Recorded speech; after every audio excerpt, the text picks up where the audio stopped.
नमस्कार दोस्तों, स्वागत है आपका इस वीडियो में। बात करने वाले हैं रेटगेन के आईपीओ के बारे में। कल के दिन आईपीओ खुलते हुए देखने को मिलेगा। लेटेस्ट जीएमपी भी इसमें बात करेंगे और सीएमडी से आज के दिन इंटरव्यू है, देखेंगे उन्होंने क्या क्या बताया है।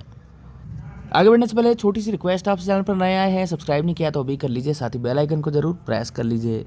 तो देखिए, बेसिकली सबसे पहले बता दूं कंपनी करती क्या है। B2B का कंपनी का बिजनेस है, यानी बिजनेस टू बिजनेस। हम जब भी कोई ट्रैवल करते हैं, उसके लिए टिकट बुक करते हैं या होटल बुक करने के लिए यात्रा.com या कोई भी वेबसाइट पर जाते हैं, बुक करते हैं, तो वो कंपनी जो B2C है, कस्टमर को सर्विसेज देती है। लेकिन ये B2B है, उस वेबसाइट के पीछे जो टेक्नोलॉजी यूज़ हो रही है, यानी टिकट की बुक करने के लिए आदि, वो सारी तमाम जो उसमें एल्गोरिदम काम में आ रही है, टेक्नोलॉजी काम में आ रही है, वो ये रेटगेन उनको उपलब्ध करवाते हैं। तो ये कंपनी बैक हैंड में क्या चल रहा है उस वेबसाइट के, वो डेटा उपलब्ध करवाती है, वो जो है टेक्नोलॉजी उपलब्ध करवाती है। यहाँ आप देख सकते हैं डिटेल में इसमें दिया हुआ है। RateGain travel technology is one of the leading distribution technology companies globally and the largest software as a service SAS provider in the travel and hospitality industry in India. ये बेसिक परिचय इस कंपनी का। अब देखिए, कंपनी का थोड़ा वो परिचय दे देता हूँ, फिर देखते हैं मैनेजमेंट ने आज क्या बताया। 16 नवंबर 2022 को कंपनी की शुरुआत हुई थी रियल एस्टेट कारोबार के नाम से। रिदान रियल एस्टेट प्राइवेट लिमिटेड के नाम से शुरुआत हुई थी। उसके बाद देखेंगे देश की अग्रणी टेक्नोलॉजी डिस्ट्रीब्यूशन कंपनियों में इसका नाम शामिल है। हॉस्पिटैलिटी और ट्रैवल इंडस्ट्री में सबसे बड़ी सॉफ्टवेयर SAS सेवा देने वाली ये कंपनी है। ये वाकई काफ़ी अहमियत वाली चीज़ है इस कंपनी के लिए। और उसके आगे देखेंगे दुनिया में हॉस्पिटैलिटी और ट्रैवल इंडस्ट्री में डेटा पॉइंट्स के सबसे बड़े एग्रीगेटर्स इसमें कंपनी में शामिल हैं।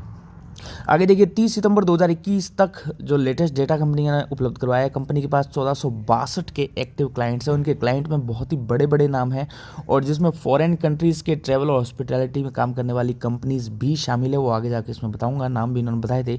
इशू जो है 7 से 9 लेके 9 दिसंबर के बीच खुला रहेगा। प्राइस बैंड 405 से 425 का तय किया गया है। एक लॉट में 35 शेयर्स हैं।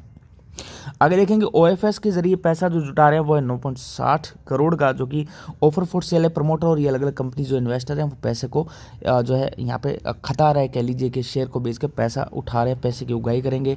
और इशू का साइज जो है 1335 करोड़ का आपको देखने को मिल रहा है, जिसमें फ्रेश इशू 375 करोड़ के हैं। न्यूनतम आप एक लॉट लगाएंगे 35 शेयर का 14,875 रुपये आपको खर्च करने पड़ेंगे एक लॉट के लिए।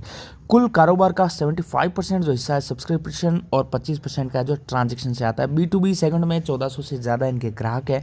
यानी जैसे कि मैंने आपको बताया, अलग अलग ऐप्स है, अलग अलग वेबसाइट है, और जो डेटा मतलब जो ट्रैवल के लिए टिकट या फिर हॉस्पिटैलिटी या फिर होटल आदि जो बुकिंग करते हैं, उसकी सर्विसेज ये B2B सेगमेंट में कंपनी उनको उपलब्ध करवाती है। नॉर्थ अमेरिका से सबसे बड़ा कारोबार है कंपनी का, सबसे बड़ा रेवेन्यू वहीं से आता है। 65% टोटल जो है आय का नॉर्थ अमेरिका से, यूरोप से 15 और भारत से 5 है। और इन्होंने मैनेजमेंट के जो CEO हैं, इन्होंने बताया कि 5% जो भारत से आय आती है, इसका इंडिया में कोई कंपटीटर नहीं है। ऐसा इन्होंने बताया कि जो भी एस्माई ट्रिप और ये रिसेंटली जो IPOs आए थे, वो सारे के सारे बैकएंड में जो टेक्नोलॉजी यूज़ करते हैं वो रेटगेन वाले ही उनको देते हैं। देखिए, कोविड के चलते पिछले दिनों में पिछले क्वार्टर्स में कंपनी घाटे में भी आ गई थी। उससे पहले मुनाफे में थी, और फिलहाल कंपनी की स्थिति थोड़ी सी डाउन इसी वजह से है, क्योंकि कोविड की वजह से काफ़ी ज़्यादा इंपैक्ट आ गया था बुक्स पे। ऑपरेटिंग आधार पर इन्होंने बताया अभी भी कंपनी जो है मुनाफे में ही चल रही है। आगे 10% मार्जिन बरकरार रखने की पूरी उम्मीद है, इस तरह का मैनेजमेंट का बयान है। तो ये मैनेजमेंट ने कुछ खास हाईलाइट्स जो बताई है वो मैंने आपको बताई है। अब इसकी डेट्स देख लेते हैं। देखिए, 7 तारीख को यानी कल से IPO खुलेगा और 9 तक खुला रहेगा। 14 को ये डिसाइड होगा किसको मिला किसको नहीं, और जिनको नहीं मिला उनका पैसा रिफंड हो जाएगा 15 तारीख को, और जिनको मिल गया है उनके डीमेट में शेयर्स आ जाएंगे। 16 तारीख को IPO की लिस्टिंग फाइनली हो जाएगी 17 दिसंबर 2021, जो कि टेंटेटिवली ये प्रोग्राम बताया गया है।